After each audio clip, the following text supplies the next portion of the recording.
Bom dia, a graça e a paz do Senhor, meus amados irmãos. Que as bênçãos de Deus venham sobre ti, venham sobre o teu lar e a tua parentela neste domingo. Eu quero compartilhar com os irmãos as bênçãos que estão proferidas no Salmo 46. Vamos meditar na palavra do Senhor. Salmos 46, versículo 1, diz: Deus é o nosso refúgio e fortaleza, socorro bem presente na angústia. Verso 2: Portanto não temeremos, ainda que a terra se mude e ainda que os montes se transportem para o meio dos mares. Ainda que as águas rujam e se perturbem, ainda que os montes se abalem pela sua braveza. Verso 7: O Senhor dos exércitos está conosco, o Deus de Jacó é o nosso refúgio. O verso 9: Ele faz cessar as guerras até o fim da terra, quebra o arco e corta a lança, queima os carros no fogo. O 10: Aquietai-vos e sabei que eu sou Deus. Serei exaltado entre os gentios, serei exaltado sobre a terra. E o verso 11: O Senhor dos exércitos está conosco. O Deus de Jacó é o nosso refúgio. Glória a Deus. Meus amados, quantas promessas estão proferidas nesse salmo, mas eu gosto de destacar principalmente que está no verso 1, que diz assim: Deus é o nosso refúgio e fortaleza, socorro na angústia.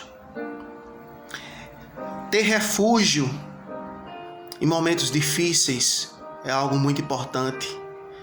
Você ter um local onde você pode se refugiar, onde você pode estar seguro.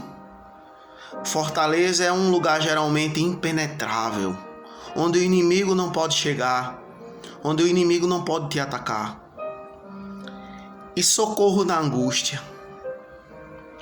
Como é importante nós termos algo que nos fortaleça no momento de fraqueza, que nos dê a segurança que nós vamos conseguir enfrentar o dia difícil. É isso que Deus está prometendo nesse salmo. E no verso 7, ele diz: O Senhor dos exércitos está conosco. Se o Senhor dos exércitos está conosco, nós não podemos temer exército inimigo nenhum mal que se levanta contra a sua vida. Ele é maior, ele é fiel e ele estará contigo. No verso 9, ele diz que é ele quem faz cessar as guerras. É ele que quebra o arco e corta a lança e queima os carros no fogo. No verso 10 ele diz: se aquiete, saiba que eu sou Deus, que tenho o controle de tudo em minhas mãos. É ele que será exaltado entre as nações e é ele que será exaltado sobre a terra. É interessante que a gente, analisando o contexto em que esse salmo foi escrito, não é um ponto pacificado entre os teólogos de dizerem contexto exato, mas eu separei 3 passagens bíblicas que relatam bem esse momento em que Deus entra na peleja, entra na guerra para fazer justiça aos seus. No livro de Êxodo capítulo 14, Israel está fugindo de Faraó. Faraó se arrepende de ter libertado Israel. E é Deus quem guia o povo pelo deserto. É Deus quem dá as coordenadas a Moisés de onde ele deve trilhar junto com o povo. Só que em determinado momento, Deus conduz o povo onde tem montanha do lado esquerdo, montanha do lado direito. O mar está na frente e Faraó está vindo com um exército atrás. Ou seja, naquele momento para Israel não havia saída. E Faraó percebeu isso. Faraó achava que o povo estava confundido, estava errante no deserto. Só que o povo estava cumprindo aquilo que Deus já determinara. E o povo começa, como sempre, diante de um problema, a murmurar o líder. Começa a reclamar de Moisés, dizendo: porventura não tinha sepulcros no Egito para que ficássemos lá mesmo e lá fôssemos enterrados? E Moisés ora a Deus. E Deus responde a Moisés: por que clamas a mim? Pois ele já tinha dado a ordem. Diga ao povo que marche. O que você tem na mão, Moisés? E Moisés tinha um cajado de pastor. E Deus manda ele tocar nas águas para fendê-las. E quando Moisés usa da sua autoridade e toca com o cajado nas águas, o texto bíblico diz que vem um vento oriental que separa as águas do mar. E Israel passa a pé enxuto.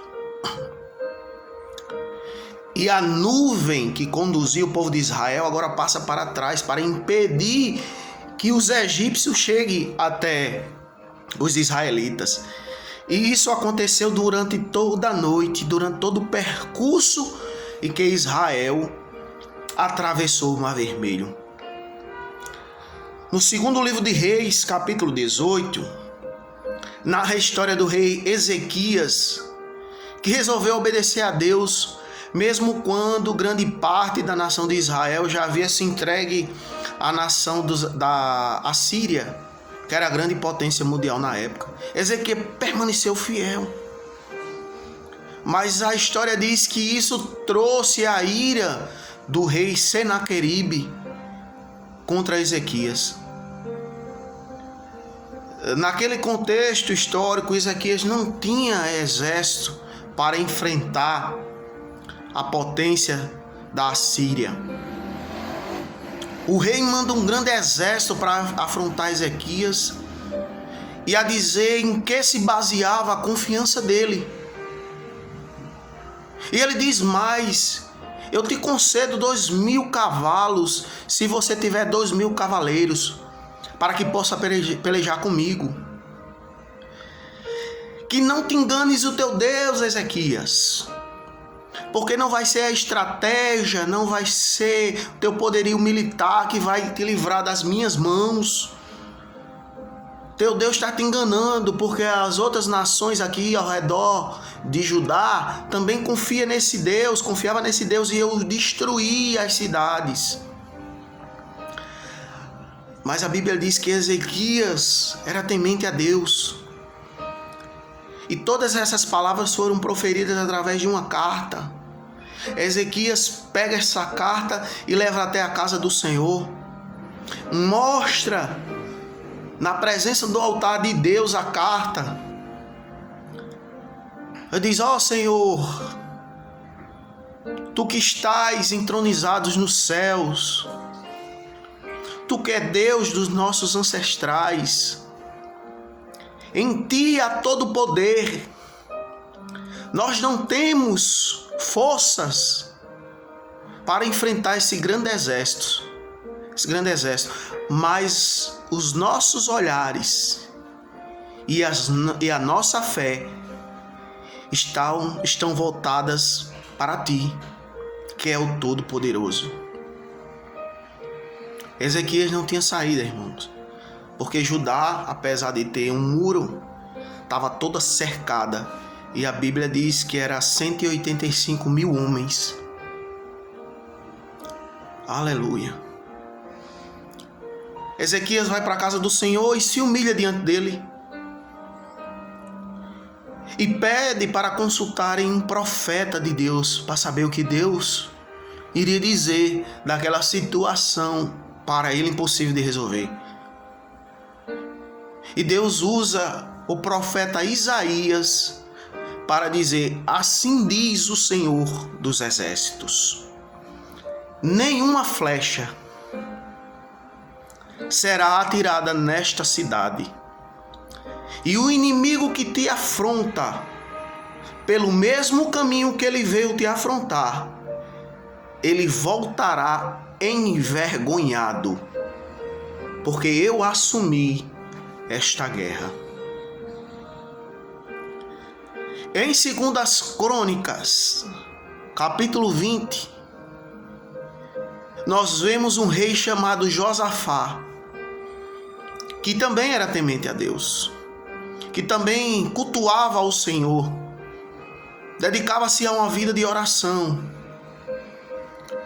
Mas a Bíblia diz que os filhos de Amon, os amonitas, junto com os moabitas e os moradores da montanha de Seir, fizeram uma coalizão e montaram um exército enorme, inumerável, contra o rei Josafá. E Josafá recebe um mensageiro dizendo: contra ti, ó rei, vem uma grande multidão. E a Bíblia diz que Josafá temeu, porque conhecia o seu adversário. Ele sabia do poder do seu adversário, ele sabia que a nação de Judá não tinha condições de enfrentar aquele grande exército. E Josafá toma uma atitude de fé e prega um grande jejum em toda a nação de Judá, desde os grandes até os pequenos e os animais. E Deus toma um jovem para dizer: dai-me ouvido,